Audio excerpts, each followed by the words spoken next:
बिस्मिल्लाहिर्रहमानिर्रहीम। अस्सलाम वालेकुम। आपका दोस्त सलमान हैदर। दुआ है परवरदिगार से कि उसने आपको और आपके अहले खाना को अपनी हिफ्ज़ो अमान में रखा हुआ हो। अभी तक अरशद शरीफ भाई की शहादत के बाद उनकी मैयत की तदफीन नहीं हुई है, लेकिन एक के बाद एक इंकशाफात ऐसे तहलका खेज सामने आ रहे हैं जिससे मुतलिक अभी तक इस पैराए पर सोचा भी नहीं गया।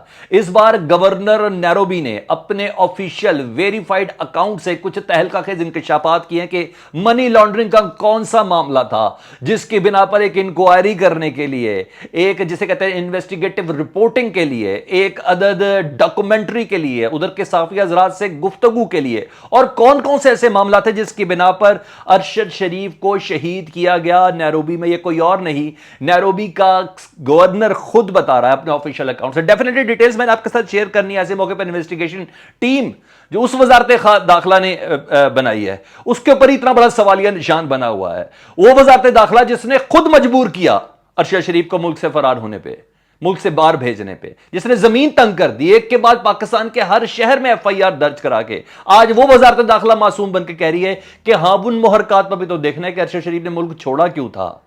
तो वो मुहरकात यही वजारत दाखिला की थी जिस वजारत दाखिला ने ये इन्वेस्टिगेशन जो टीम है उसको मरतब किया, उसी को बनाया। उसकी कुछ डिटेल्स है, लेकिन डेफिनेटली आज की कुछ सियासी मामलात भी हैं जिसमें इमरान खान साहब का लॉन्ग मार्च, उस लॉन्ग मार्च का प्लान ही सर बहुत बड़ा है। उसने 6-7 दिन तो ले लेने हैं इस्लामाबाद पहुंचने में। किस बिना पर मैं ये सारी चीज़ें कह रहा हूं, और नवाज शरीफ साहब को इस मौके पर अब क्या लग रहा है जब इमरान खान साहब अपना आईनी हक इस्तेमाल करें, एक ज़माने में उन्होंने भी हक इस्तेमाल किया था।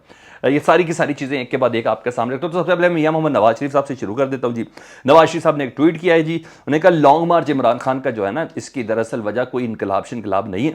दरअसल इमरान खान अपनी मर्जी का आर्मी चीफ लगाना चाहते हैं, जिसकी बिना पर इमरान खान साहब ये लॉन्ग मार्च करने के लिए जा रहे हैं। और साथ उन्होंने बोला कि 50 अरब का वो खुद कल्प्रिट है, तोशा खाना के खुद कल्प्रिट, एक अदद झूठे हैं, और जिसकी बिना पर इमरान खान जा रहे हैं। तो इसलिए इमरान खान के लॉन्ग मार्च की तरफ पाकिस्तान की आवाम तवज्जो ना दे। ठीक है, इमरान खान साहब ये लॉन्ग मार्च कर रहे हैं अपनी रजीम चेंज ऑपरेशन के बाद जो उनकी हुकूमत खत्म हुई थी। यही रजीम नवाज शरीफ साहब की हुकूमत खत्म नहीं हुई थी, उनकी वजारत उज़्मा खत्म हुई थी। तो उस वक्त जो मुझे क्यों निकाला रैली पंजाब हाउस से शुरू की गई थी इस्लामाबाद में, और लाहौर के दाता साहब के चौक तक गई थी, जिसको मैंने साथ साथ कवर किया था, एक एक स्टॉप एक एक उसी पे, वो क्यों थी? उसमें जजेस हजरात को क्यों मुखातिब करते थे? वो किसकी तैनाती के लिए थी जिसमें वो आर्मी चीफ और जनरल्स को मुखातिब करते हुए कहते थे? वो किस बिना के ऊपर थी? तो आज कल उन्होंने अगर अपना आईनी हक इस्तेमाल किया था तो इमरान खान साहब को भी अपनी आवाम, अपने वोटर्स के वो आईनी हक इस्तेमाल करने दें। बहरहाल इस मौके पर एक कॉन्ट्रीब्यूशन उनका बहुत ज़्यादा ज़रूरी था और वक्त की ज़रूरत भी थी, ताकि मुख्तदर हल्कों को बताया जा सके कि हम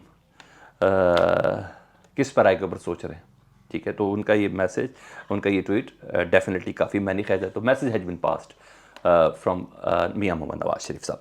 अच्छा, अब आ जाऊँ जी दीगर कुछ खबरें, फिर आखिर में मैं उन सनसनीखेज़ इंकशाफात की जानिब बढ़ता हूँ जो बाकायदा तौर पर अरशद भाई की शहादत के हवाले से सामने आए हैं जी।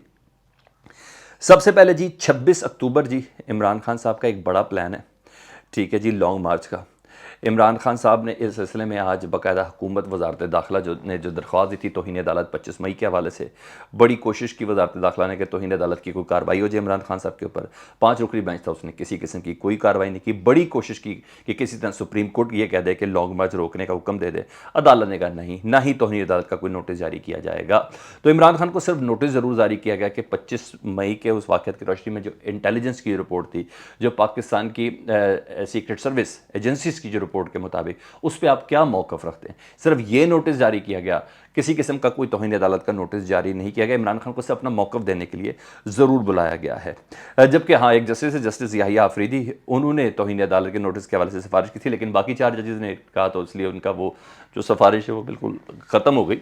तो बहरहाल आज हुकूमत अपनी तरफ से पूरी कोशिश कर रही है कि सुप्रीम कोर्ट की जानिब से अहकामात ये मिल जाए। लेकिन बहरहाल इमरान खान साहब पहले कह चुके सुप्रीम कोर्ट के अहकामात की रोशनी में जलसा करूंगा, सुप्रीम कोर्ट के अहकामात की रोशनी में लॉन्ग मार्च करूंगा, सुप्रीम कोर्ट के अहकामात की रोशनी में धरना दूंगा, सुप्रीम कोर्ट जहां कहेगी वहां जाऊंगा, रेड जोन नहीं जाना। कोई तुक्की नहीं बनता ना वो रोक ले। तो इस बिना के ऊपर इमरान खान साहब, दूसरी तरफ पीटीआई समझदार है, उनको ये भी पता थ्रू प्रॉपर चैनल किस तरह जाना है। सुप्रीम कोर्ट पहले ही कह चुकी है कि ये इजाज़त तो आपको डीसी से लेनी है, तो डीसी इस्लामाबाद को बाकायदा जलसे उधरने की दरख्वास्त दे दी गई है। पाकिस्तान तहरीक इंसाफ की जानिब से अली नवाज साहब पाकिस्तान तहरीक इंसाफ के रहनुमा, उनकी जानिब से दरख्वास्त दी गई है।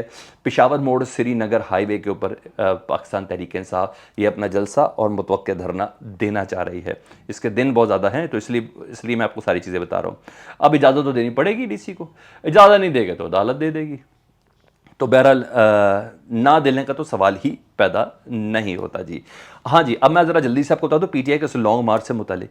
ये लॉन्ग मार्च बहुत ज़्यादा लंबा है, पूरी प्लानिंग है जी। अच्छा, 29 तारीख को शुरू होना है, 29 अक्टूबर को, और 4 अक्टूबर तक ये प्लान किया गया है। और बाकायदा तौर पर कुछ एविडेंस मैं आपके सामने रख देता हूँ जो असद उमर साहब ने बोला जी। 29 अक्टूबर लाहौर से रवाना होकर मुरीद के कामों की गुजरांवाला, डस्का, सियालकोट, संबड़ियाल, वजीराबाद, गुजरात, लाला मूसा, कारिया, झेलम, गुज्जर खान, रावलपिंडी से होते हुए इंशाअल्लाह इमरान खान 4 नवंबर को इस्लामाबाद पहुंचेंगे और सारे पाकिस्तान से काफिले इस दिन इस्लामाबाद होंगे। यानी 28 अक्टूबर पहला दिन होगा लिबर्टी, और फिर 4 नवंबर को इस्लामाबाद पहुंचना। तो ये बड़ा मौका होगा, और मुझे ऐसा लग रहा है ये बड़ा मौका इमरान खान साहब बाकायदा तौर पर सोचने के लिए देंगे जी।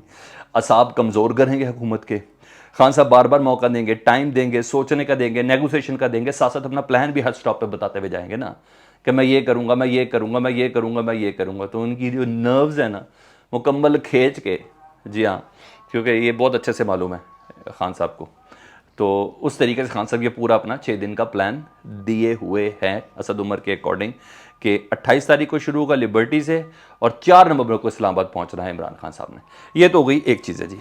अब आ जाऊँ जी मैं हालात से मुतल्लिक। DGI-SPR ने भी कहा और GHQ ने भी जो ख़त लिखा बाकायदा तौर पर हुकूमत को इस इंक्वायरी कमीशन के हवाले से, और DGI-SPR ने कहा कि हालात का जानना बहुत ज़रूरी है कि अरशद शरीफ किन हालात में गए थे। तो मैं आपको पहले बता दूं मौजूदा हुकूमत है, उसकी ज़िम्मेदार किसी से मुतल्लिक पूछने की ज़रूरत ही नहीं है जिनकी वजह से अरशद शरीफ मुल्क छोड़ के गए थे।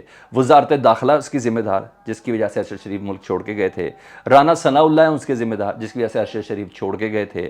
कौन कौन सी धमकियां उन्हें नहीं मिली, कौन कौन से शहर में उनके खिलाफ FIR दर्ज नहीं थी, जिसकी बिना पर इमरान खान साहब ने उनको इतला दी थी कि अब तालिबान को भी कहीं से कुछ सपोर्ट मिली हुई है और उनको मारने के हवाले से। तो वो जिसकी बिना इमरान खान साहब खुद भी बता चुके हैं कि मेरे पास भी इतला थी, तो मैंने अरशद शरीफ को मुल्क से बाहर जाने का मशवरा दिया था। अब जो तहलका खेज खबर जो मैंने आपको देनी है वो ज़रा सुन ले जी। साबिक गवर्नर है नैरोबी माइक सोनोको, उनका ऑफिशियल फेसबुक अकाउंट है और वेरीफाइड अकाउंट है।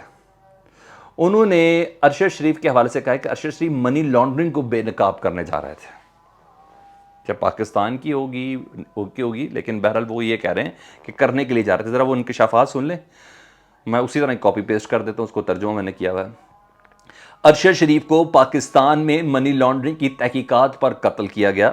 ठीक है, ये साबिक गवर्नर नैरोबी कह रहे हैं माइक सोनोको।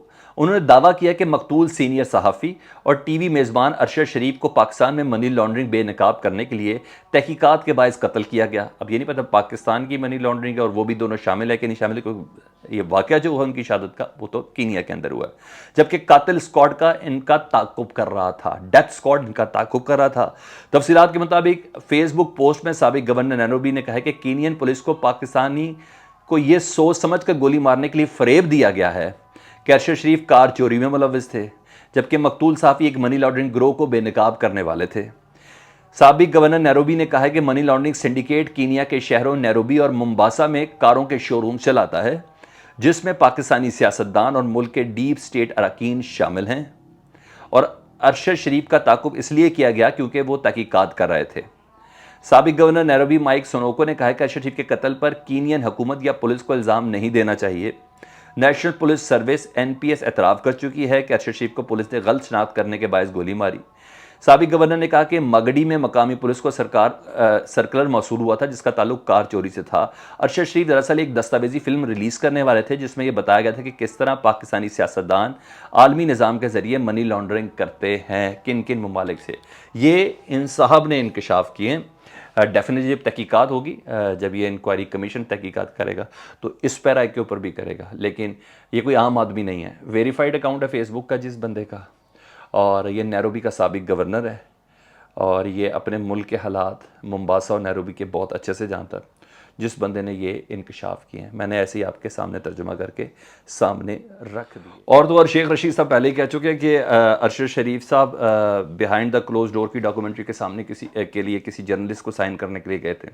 वो कह चुके हैं कोई बड़ी चीज़ रिवील होने वाली थी, ठीक है जी।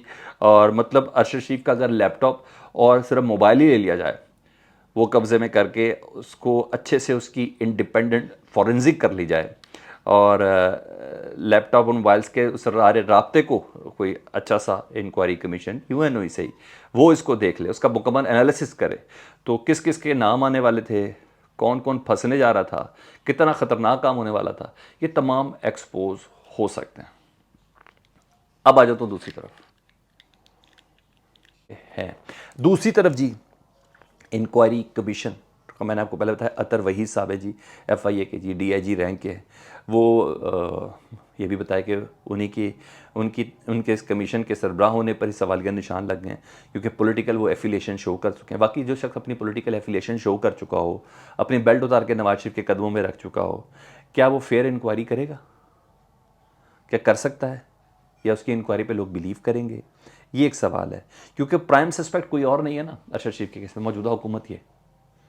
और इस गवर्नमेंट के ख़िलाफ़ ही बात कर रहे थे ना, वजारत दाखिला नहीं उनके ऊपर सारी FIA दर्ज करवाई हुई थी ना, ठीक है।